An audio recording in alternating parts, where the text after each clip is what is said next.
Hello and welcome to the 2018 IWLCA Division III All-American Show. I am Matt Kinnear, joined by Hallie Quillen and Griggs. And today, a very special day, we are unveiling the first team, the Division III All-Americans for the IWLCA.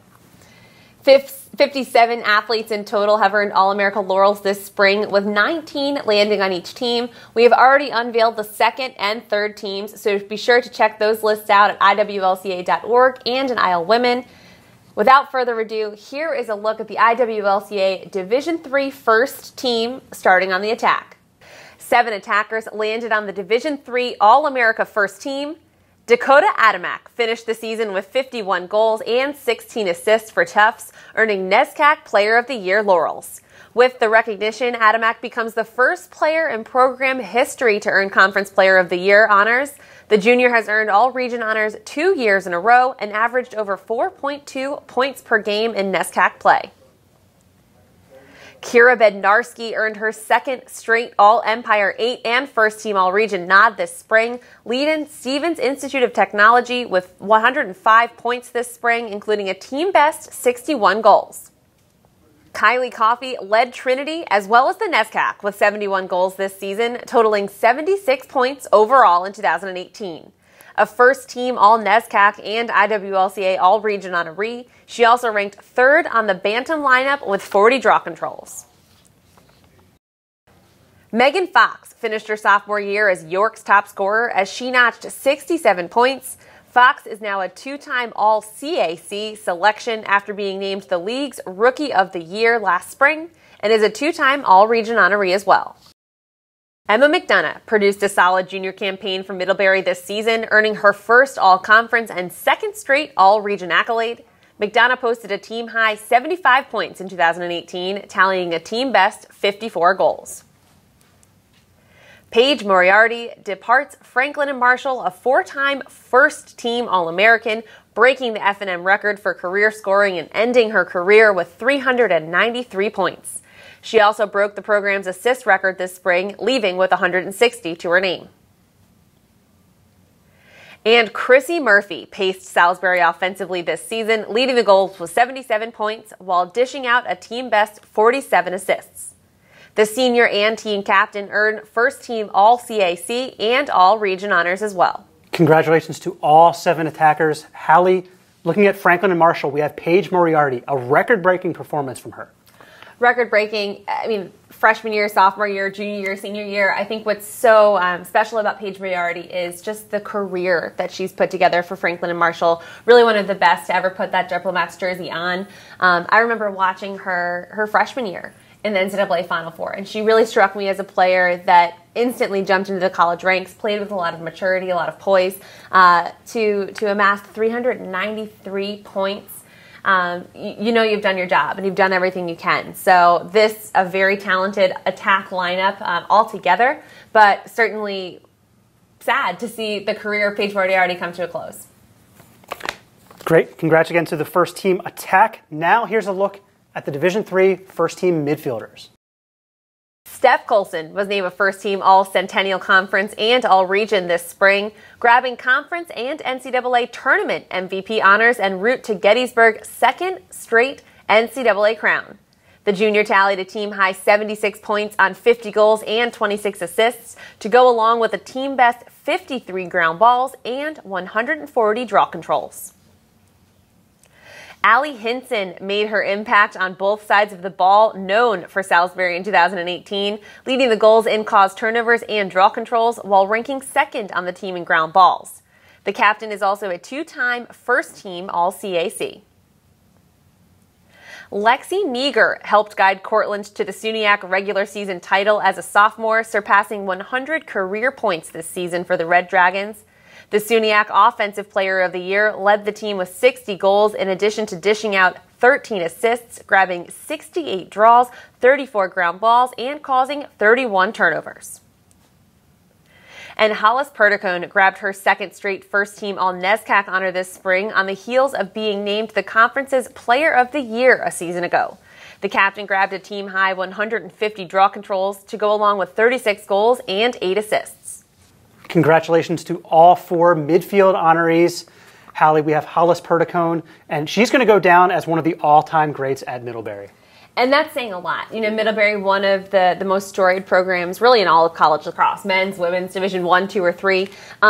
Hollis Perdicone, I think that she's just showed that she's a player that can do it all. She got her team back to the national championship game as a senior. Ultimately, that game not going the way she would have liked to, but she leaves the national championship from years past regardless.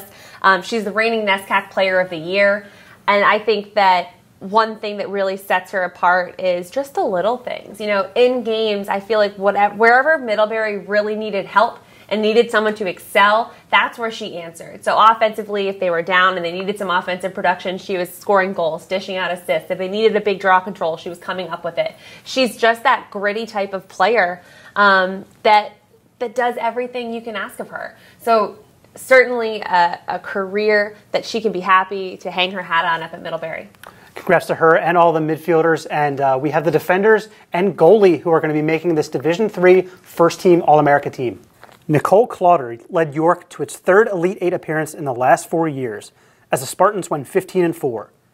Clauder earned her third straight All-CAC nod, and this marks her second selection to the IWLCA All-America First Team.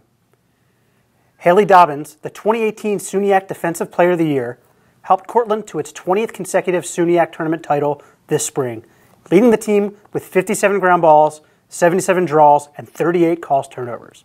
She was also named the SUNYAC tournament's MVP. Evie Keating was a mainstay in the Middlebury defensive corps, a unit that limited NESCAC opponents to a league-leading 6.84 goals against average. Keating is a three-time All-Conference honoree, and this is her third straight All-American laurel. Kirsten Littlefield earns her third All-American honor as she departs Mary Washington as one of the top players in program history.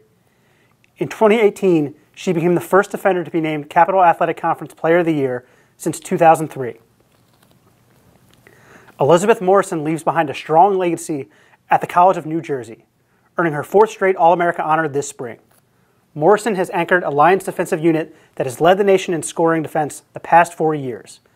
The NGAC Defensive Player of the Year was the only player in Division III to be named a Tewaaraton watch list candidate. Sabrina Solo was named the 2018 NESCAC Defensive Player of the Year, grabbing her second straight All-NESCAC laurel and leading Amherst with 54 ground balls and 39 calls turnovers. She was named the team's MVP at season's end and will captain the squad in 2019. And in goal, a pair of netminders share first-team honors. Miranda Crone grabbed her third straight All-Region honor this spring, helping TCNJ to the national semifinals. The 2018 NJAC Goalkeeper of the Year led the nation in goals against average, allowing just 4.44 per game. She also ranked 7th overall in save percentage with 55.7. Zoe Ferguson garnered her second All-NESCAC nod this spring, owning the best save percentage in the NESCAC with 53.2%, to go along with an 8.59 goals against average, which ranked third in conference. The senior was an All-American selection a season ago as well. Hallie, we have an incredible list of deserving athletes here, and the TCNJ defense is one that's worth highlighting. Miranda Crome and Elizabeth Morrison. Just the body of work that they were able to put up at TCNJ is really impressive. Yeah, I mean, I'm just so impressed with, taking a step back, this IWLCA first team, it's defensive and goalie rich more than any other position. Attack, midfield, I think oftentimes you see these lists come out and you have attackers that are rewarded and they get the headlines most of the time. So I love that this is a defense and goalie rich list. I love that the D3 committee really celebrated that. And you mentioned Morrison and Crone, TCNJ. I think that's a big reason why. Sharon Pfluger has set the gold standard there, that if you're going to beat us, you need to figure it out defensively, because we have. This year, this is a defense, and I mentioned it earlier in the show, that let up 4.44 goals per game. That was Crone's goals against average. That's incredible, especially because the shot clock made its way to Division III. Teams weren't stalling by virtue of the fact that they weren't allowed to anymore. So for a defense to work together, to help, to slide, to put together the packages that this team did this year, I think it had a lot to do with Crone, and I'm excited that she'll be back next year. But Elizabeth Morrison, what can't she do? She was Division III, their lone Tewaaraton watch list candidate, and deservingly so. 4-year career in TCNJ, 1 year getting better and better. and she was a stud as a freshman. So this is a defense that I think Coach Pfluger can really hang her hat on, and I'm excited that Crone will be back next year, and I can't wait to see what they do in 2019. For them and all 19 of the Division III first-team All-Americans, congrats on the accomplishment. And to all the seniors, congrats on a great career and to the next step after graduation.